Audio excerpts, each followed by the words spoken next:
Travis Martell here with Martell Elite Fitness. In today's video, we're going to go over 3 stretches that I believe every hockey player should be doing.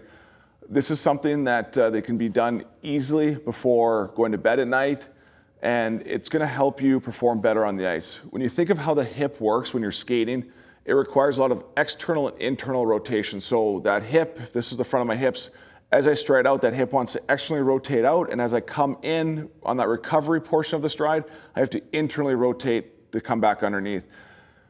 If your hips are really tight, you're not going to be able to externally rotate as well as you want to, and then that internal rotation won't be as strong either. So you're going to have a very sloppy stride. So the guys that we see on the ice that have very, very good efficient strides, they have also very good external and internal rotation. And so if you're a hockey player that's struggling with your stride, and 1, you can't get down deep enough, or 2, as you go to stride out, it just feels kind of clunky, these 3 stretches are perfect for you. And for other guys that you have good hips, just maintain them by doing these stretches anyways. If your hips are bad, this is something you should be doing probably 2-3 times a day. If you're more on maintenance phase, I would say once a day to once every other day. If not, you're going to notice that your stride just won't be as efficient on the ice, and you're going to be leaking a lot of power. You're not going to be able to put as much power into that ice because you are missing all those extra ranges that you're trying to get into. So the first stretch we're going to do is a lying knee-to-knee pull-in. And so to get set up with this one, you're going to lie flat on your back, and you want your feet well outside of your hips, possibly outside your shoulder width. Your head should be flat. I'll keep my head up just so I can do a better job coaching through this.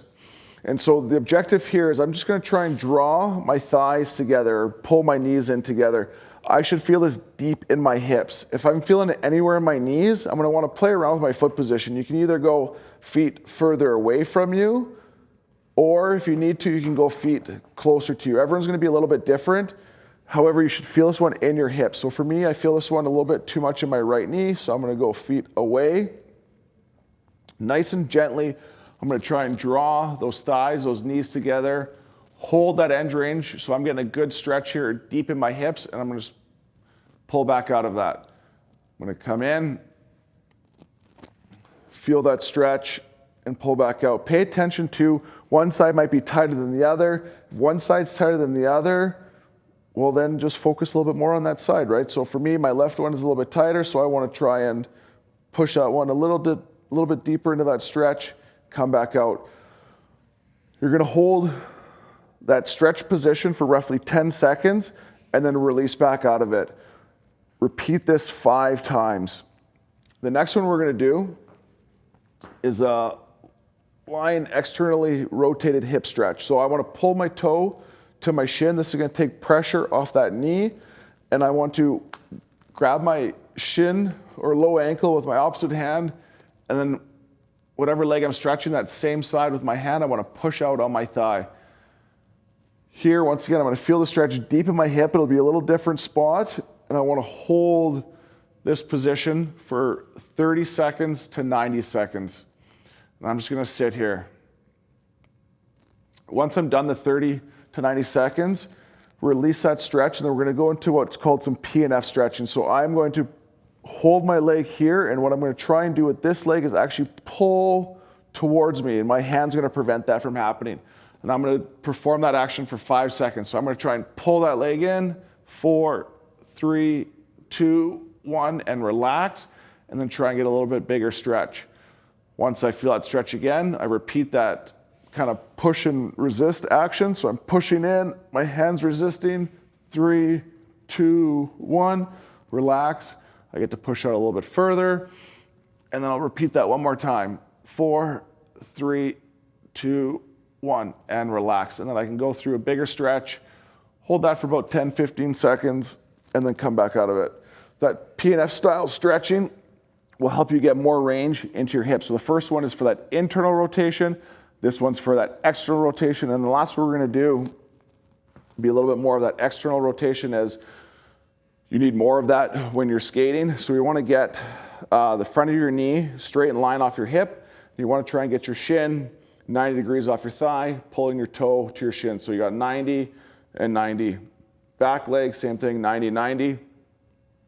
Sit up as tall as you can, and you want to Fall your entire body over, thinking drawing chest down to shin. Use your hands for support. Kind of crawl my fingers out as I get down. Feel that stretch. Breathe into this. During every exhale, you can get a little bit deeper. A little bit deeper. Perform 5 inhales and exhales. Sit back up.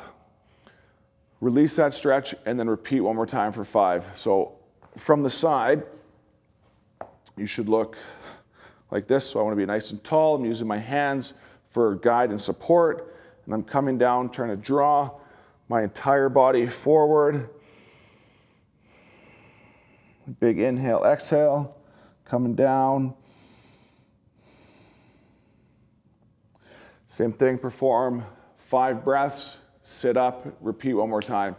So once again, those are 3 stretches I believe every hockey player should be doing. If you're really tight, twice a day, should take you no more than 5 to 10 minutes to go through those 3 stretches. And if you're more on a maintenance phase, think once a day, once every other day. Once again, if you enjoyed this video and you feel like this is going to help you become a more dynamic hockey player, please like and subscribe so you don't miss out on that next video that can help separate you from your opponent.